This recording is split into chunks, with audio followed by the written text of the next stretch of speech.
Chapter 4. A Great Amount of Good.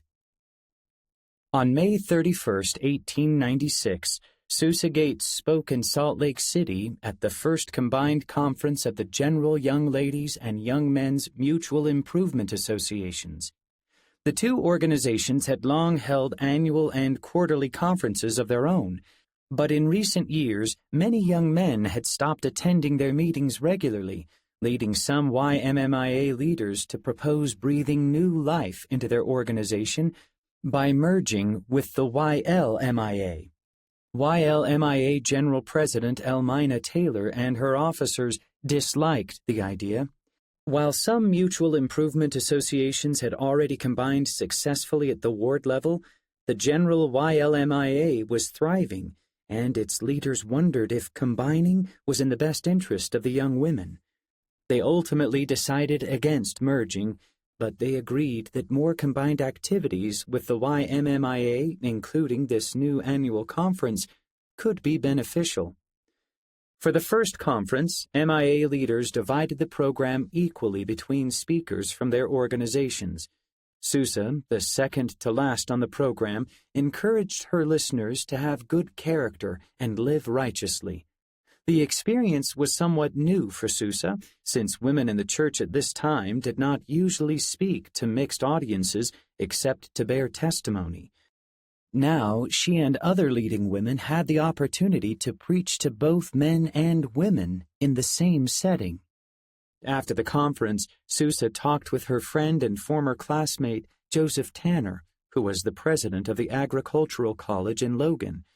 As they chatted, Joseph asked if Leah, who had just graduated from the University of Utah, was still in love with John Widsoe. John had recently finished his degree in chemistry at Harvard and was now a member of Joseph's faculty. Susa did not know how to answer Joseph's question. John had been avoiding her daughter ever since he returned home. When Leah recently wrote him to get his advice on whether she should return east to study home economics at Pratt Institute, an esteemed college in New York City, John had replied with a curt, indifferent letter. "Do what will be for your own good in the long run," he had told her. He then expressed regret that they had fallen in love so young. As much as he wanted to marry Leah, he did not want her to be a poor man's wife. His education had left him about $2,000 in debt, and most of his small teaching salary went to support his mother and younger brother. Leah had written back immediately. "We can't live without money, I am aware, but for heaven's sake don't let it figure in your love," she responded. "If I love you, then I love you whether you own thousands or whether you owe thousands." John did not change his mind, and Leah departed for the Pratt Institute in September 1896. She traveled with her friend Donette Smith, who was studying at Pratt to become a kindergarten teacher. Before the young women left, Donette's father, President Joseph F. Smith, blessed Leah to hold on to her faith in the face of temptation, promising that her testimony would grow stronger than ever before. In New York City, Leah and Donette had experiences their mother's generation could hardly have imagined. Latter-day Saint women from that older generation, like other American women at the time, had usually received only a grade school education. Some did go east to study medicine and midwifery, but most married young, had children, and helped establish homes and family businesses in their settlements. Many had never traveled outside Utah territory. Leah and Donette, by contrast, were single young women living in a large boarding house in a bustling city more than 2,000 miles from home. On weekdays, they attended classes at Pratt and socialized with people from different backgrounds and faiths. And on Sundays, they attended church in a tiny branch of about a dozen saints. Leah and Donette resolved to live their religion faithfully. They prayed together on Sunday and read the Book of Mormon every night before bed. "My testimony of the truth of our gospel grows stronger every day," Leah wrote her mother. I can see the force of Brother Smith's blessing. Unlike at home, they also had opportunities to talk about their faith with people who knew little about Latter-day Saints. They befriended two art students, Cora Stebbins and Catherine Couch, who showed some interest in the church. One day, Leah and Donette had a chance to talk with them about the temple and the Book of Mormon. Leah explained how Joseph Smith found and translated the gold plates.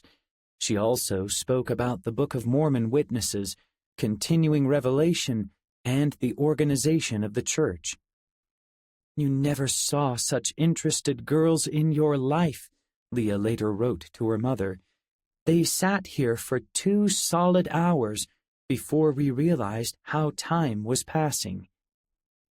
On October 13, 1896, Maori Latter-day Saint Miri Fanga went to the Salt Lake Temple to perform baptisms for 10 deceased friends from New Zealand, her homeland. Since moving to Salt Lake City earlier that year, she and her husband Hirini had become known for their diligent temple attendance. Like many saints from outside the United States, the Fanga family had immigrated to Utah to be closer to the temple and its ordinances. And as the only endowed Maori, they served as a link between their people and the house of the Lord. There were only 4 temples in the world, so saints who lived outside the United States could send the names of deceased loved ones to relatives in Utah to perform the temple work for them. When Miri and Hirini were baptized in 1884, however, they had no relatives in Utah. Soon they felt a deep, powerful desire to come to Zion and attend the temple. From the beginning, their children and grandchildren had opposed their plan to move. Utah was 7,000 miles away from Nuhaka, their village on the eastern coast of New Zealand's North Island. Hirini had important responsibilities as a branch president and a leader of the Ngati Kahungunu tribe of Maori, and Miri was her parents' only living daughter. Yet the Fanga's longing for Zion had grown stronger every day. In prior decades, saints from the Pacific Islands had not been strongly encouraged to migrate to Zion.